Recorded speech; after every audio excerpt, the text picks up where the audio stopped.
Hello tech lovers, আমি Wahid tech to the point থেকে আপনাদের সবাইকে স্বাগত জানাচ্ছি আরও একটা নতুন ভিডিওতে। এবং বাংলাদেশের মার্কেটে ভিভো তাদের ওয়াই সিরিজের নতুন আরও একটা স্মার্টফোন রিলিজ করে ফেলেছে, যেটা হচ্ছে এই যে আমার হাতে দেখতে পাচ্ছেন ভিভো Y22s। এই ফোনে কি এমন ভালো দিক রয়েছে, কি খারাপ দিক রয়েছে, দাম কত এবং এই দামে এই ফোনটা কেনা ঠিক হবে কিনা, এই সমস্ত চুলচেরা বিশ্লেষণ আমরা আজকে করব।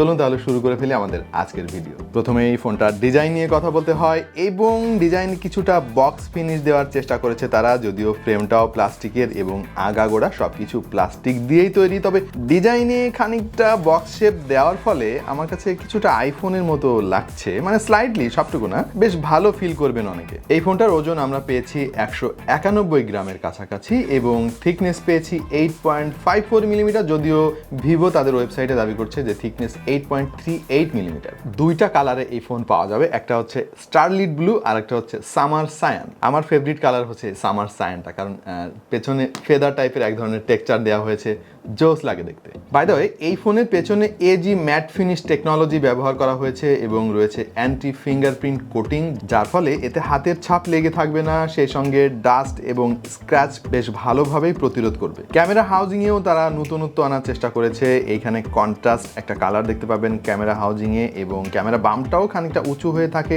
যার ফলে যদি ব্যাক কভার আপনি ইউজ না করেন তাহলে ফ্ল্যাট সারফেসে রাখলে একটু উইবেল করতে পারে। এবার তারা ফিঙ্গারপ্রিন্ট সেন্সরটা মার্জ করেছে পাওয়ার বাটনের সঙ্গে, মানে সাইড মাউন্টেন ফিঙ্গারপ্রিন্ট সেন্সর, আর তারপরে ভলিউম রকার রয়েছে বরাবরের মতো। নিচের দিকে দেখতেই পাচ্ছেন একটা 3.5 মিলিমিটার হেডফোন জ্যাক রয়েছে, মেইন মাইক্রোফোন এবং টাইপ সি পোর্ট রয়েছে, আরও রয়েছে লাউড স্পিকার গ্রিল। আর ওপরের দিকে তারা সিম কার্ড এবং মেমোরি কার্ড ট্রে ইনক্লুড করেছে। বাই দ্য ওয়ে, পেছন দিকটা সুন্দর লাগলেও সামনে এসে মনটা একটু খারাপ হয়ে গেল, কারণ এই 2022 সালে এসে এই লেভেলের একটা ফোনের কাছ থেকে ডিউ ড্রপ নসটা আসলেই কাম্য নয়। এখানে পাঞ্চ হোল ব্যবহার করলে আরও বেশি দৃষ্টিনন্দন হতো বলে আমার কাছে মনে হয়। ফোনের ফিনিশিং খুবই উন্নত মানের হলেও আমি আসলে সলিড ফিলটা একটু মিস করেছি, ভেতরটা একটু ফাঁপা মনে হয়, যদিও এটা যথেষ্ট ডিউরেবল বলে আমার কাছে মনে হয়েছে। সো এই ফোনের ডিজাইনের ক্ষেত্রে সবশেষে যেটা আমি বলতে পারি, সামনের এই ডিউ ড্রপ নসটাকে আপনি যদি ইগনোর করতে পারেন তাহলে ওভারঅল এর ডিজাইন আপনার কাছে ভালোই লাগবে। এইবার এই ফোনের ডিসপ্লে নিয়ে কথা বলার পালা, এবং এখানে ব্যবহার করা হয়েছে 6.55 ইঞ্চির একটা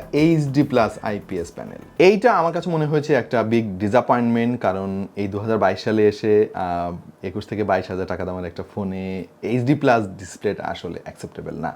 এইখানে খুব ভালোভাবে ফুল এইচডি প্যানেল ব্যবহার করা যেত এবং এতে যে চিপসেট ব্যবহার করা হয়েছে সেটাও ফুল এইচডি সাপোর্ট করে। সো আমার মনে হয় ভিভোকে এই জিনিসগুলো একটু নজর দেওয়া দরকার। তবে হাই রিফ্রেশ রেট পেয়ে যাবেন এতে, 90 হার্জ রিফ্রেশ রেট সাপোর্ট রয়েছে, আর পিপিআইও অনেক বেশি মনে হয়নি আমার কাছে, সম্ভবত 270 বা এর আশেপাশে, যার ফলে শার্পনেসের একটু ঘাটতি পেয়েছি। পাশাপাশি এর ডিসপ্লে প্রোটেকশন নিয়ে অফিসিয়াল কোনো ইনফরমেশন পাই নাই, তবে এতে কালার খুব ভালোই পাবেন আপনি। টাচ রেসপন্সিভনেস নিয়েও তেমন কোনো প্রবলেম নাই, যে কোনো অ্যাঙ্গেল থেকে খুব ভালো কালার প্রডিউস করতে পারে এবং ইনডোরে ভালো ব্রাইটনেস পেলেও আউটডোরে গেলে দেখবেন যে ফুল ব্রাইটনেসও আপনাকে একটু স্ট্রাগল করতে হচ্ছে, স্পেশালি ডিরেক্ট সানলাইটে। হার্ডওয়্যার নিয়ে কথা বলার পালা, এবং এই ফোনে ব্যবহার করা হয়েছে স্ন্যাপড্রাগনের 680, যেটা 4G একটা 6 ন্যানোমিটারের প্রসেসর। এই ফোনটার একটাই ভেরিয়েন্ট বাংলাদেশে অ্যাভেলেবেল, সেটা হচ্ছে 6GB র্যামের সঙ্গে 128GB ইন্টারনাল মেমোরি, যে মেমোরিটাকে আপনি চাইলে বাড়াতে পারবেন এর ডেডিকেটেড মেমোরি কার্ড স্লট দিয়ে, এবং র্যামও বাড়াতে পারবেন।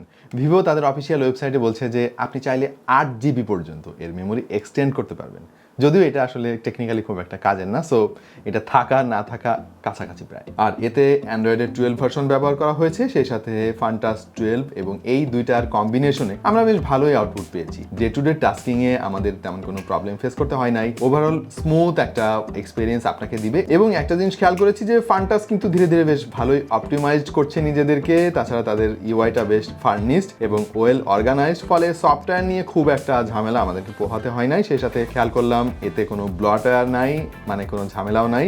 আমরা এই ফোনটার আনটুটু টেস্ট করেছিলাম এবং স্কোর পেয়েছি 2,85,243। সিঙ্গেল করে গিগবেঞ্চে স্কোর এসেছে 375 আর মাল্টি করে এসেছে 1,587। ওয়েল, এই প্রথমবারের মতো দেখলাম যে অফিসিয়াল ওয়েবসাইটে যেটা দাবি করা হচ্ছে তার চাইতে বেশি আমরা টেস্টে পেয়েছি। তবে স্ন্যাপড্রাগন প্রসেসরের একটা সুবিধা হচ্ছে লং রানেও কিন্তু তাদের পারফরমেন্স স্ট্যাবল থাকে, আমরা যেটা বিগত বেশ কয়েক বছর ধরে দেখছি। সো এখানে ভরসা করা যায়। তাছাড়া এই প্রসেসরটা 6 ন্যানোমিটার আর্কিটেকচারের, যার ফলে ব্যাটারি কনজাম্পশনও কম করবে এবং হিট প্রডিউস কম করবে।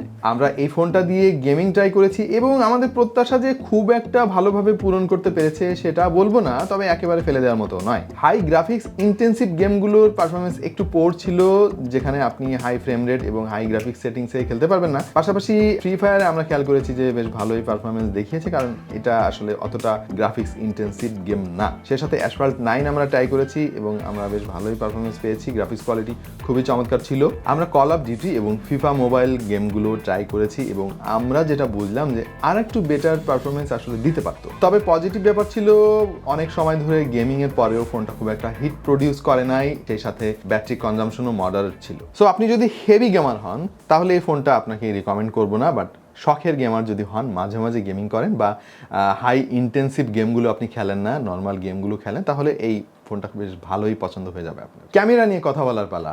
দুইটা ক্যামেরা সেন্সর তারা বসিয়েছে, একটা 50 মেগাপিক্সেলের মেইন সেন্সর, সেই সাথে একটা 2 মেগাপিক্সেলের ম্যাক্রো সেন্সর। আমি বেশ খানিকটা হতাশ হয়েছি, কারণ এতে কোনো ওয়াইড অ্যাঙ্গেল সেন্সর দেয় নাই, ডেপথ সেন্সর দেয় নাই, অসুবিধা নাই, বাট ওয়াইড অ্যাঙ্গেল সেন্সরটা আসলে ম্যাক্রো সেন্সরের চাইতে বেশি কাজে আসে পার্সোনালি আমার কাছে। আপনাদের মতামত কি প্রিয় দর্শক? ওয়াইড অ্যাঙ্গেল সেন্সরটা কি বেশি কাজে লাগে নাকি ম্যাক্রো সেন্সর বেশি কাজে লাগে? একটু আমাদেরকে কমেন্ট সেকশনে জানিয়ে দিন। আর ছবির কোয়ালিটি ওকে টাইপের, মানে আপনার প্রত্যাশা যদি অনেক বেশি থাকে তাহলে হয়তো একটু হতাশ হবেন আপনি। আমরা অবশ্য দিনের আলোতে অনেক ছবি তুলেছি এবং আমরা যেটা খেয়াল করেছি যে শার্পনেসের একটু ঘাটতি ছিল, সেই সাথে সবথেকে বেশি চোখে লেগেছে এর এক্সপোজার কন্ট্রোলে। বেশিরভাগ ছবিতে ডার্ক এবং হাইলাইটেড এরিয়াগুলোকে খুব একটা ব্যালেন্স করতে পারে নাই, তবে ওয়ার্ম একটা টোন আপনি খেয়াল করবেন, যেটা মনে হবে যে ন্যাচারাল ছবি দিচ্ছে আপনাকে, বাট কিছু কিছু ছবিতে খেয়াল করে দেখেন যে কালারগুলো অতিরিক্ত বুস্ট করার চেষ্টা করেছে এবং এর ফলে সফট করে ফেলেছে। বেশিরভাগ ছবিগুলো ফ্ল্যাট মনে হয়েছে আমাদের কাছে, কারণ ডাইনামিক রেঞ্জটা অতটা ইমপ্রেসিভ না, সেই সাথে পোর্ট্রেট মোডে ছবি তুলতে গেলে সাবজেক্ট সেপারেট করতে বেশ খানিকটা স্ট্রাগল করতে দেখা যায়, কারণ এতে ডেডিকেটেড কোনো ডেপথ সেন্সর নাই। যদিও তাদের ওয়েবসাইটে দাবি করছে যে বোকে ইফেক্ট দিয়ে ছবি তোলা যাবে, তাহলে ডেপথ সেন্সর ছাড়া কিভাবে তারা এই কাজটা করবে, কতটুকু সফটওয়্যার দিয়ে এই কাজটা করা সম্ভব সেটা আসলে আমার বোধগম্য নয়। আর এর 8 মেগাপিক্সেলের সেলফি ক্যামেরা নিয়ে আসলে একই কথা বলতে হয়, খুব একটা সন্তুষ্ট হতে আমি পারি নাই। এখানেও এক্সপোজারের প্রবলেম দেখেছি এবং অতিরিক্ত ব্রাইটনেস বাড়িয়ে ছবিগুলোকে স্মুথ করে ফেলে, ডিটেইলের কিছুটা ঘাটতি আমি পেয়েছি। 8 মেগাপিক্সেলের কাছ থেকে আর একটু বেটার আসলে আমাদের এক্সপেকটেশন ছিল। সর্বোচ্চ 1080p রেজুলেশনে আপনি 30 fps রেকর্ড করতে পারবেন এবং 60 fps রেকর্ড করতে গেলে আপনাকে 720p তে নেমে আসতে হবে। কোনো 4K রেকর্ডিং সুবিধা নাই এবং EIS নাই, যার ফলে খুব একটা স্টেবল না এর ফুটেজ। সো আপনাকে শক্ত হাতে ভিডিও করতে হবে অথবা কোনো গিম্বল ইউজ করতে হবে। আর এর ফ্রন্ট ক্যামেরা স্যাম্পল আপনাদেরকে দেখাচ্ছি, বেশ ভালোই ভাইব্রেন্ট কালার থাকলেও একটা প্রবলেম আমি খেয়াল করেছি, এই দেখেন আমার চুলের এই অংশে একটু লাইটের ফ্লেয়ার দেখা যাচ্ছে, এইটা ডেফিনেটলি একটা লেন্সের প্রবলেম, বাট যথেষ্ট ওয়াইড আছে এবং যথেষ্ট শার্পনেস আছে এবং সর্বোচ্চ 1080p রেজলিউশনে আপনি ভিডিও করতে পারবেন।